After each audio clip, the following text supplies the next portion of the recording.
बिस्मिल्लाहिर्रहमानिर्रहीम, अस्सलाम वालेकुम। आज की वीडियो में हम बात करेंगे बेनज़ीर इनकम सपोर्ट प्रोग्राम के बारे में।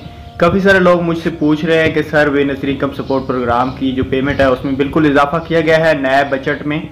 अब जो बेनज़ीर इनकम सपोर्ट प्रोग्राम की अगली किस्त है वो आप लोगों को 14,500 रुपये की दी जाएगी। जी हाँ, अब जो आने वाली किस्त है ये सबसे बड़ी खुशखबरी हमारे पास आई है। आने वाली किस्त आपको बेनज़ीर इनकम सपोर्ट प्रोग्राम की 14,500 रुपये दी जाएगी।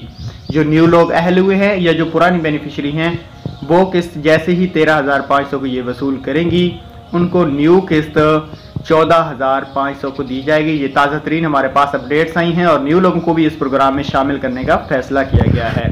तो थैंक्स फॉर वॉचिंग, अल्लाह हाफिज़। अभी जो किस्त चल रही है वो 13,500 ही मिलेगी। ये चीज़ खास ख्याल रखना, ठीक है। ये ना कहना कि अभी हमें 14,500 मिलें, बल्कि अगली किस्त 14,500 की मिले। अल्लाह हाफिज़।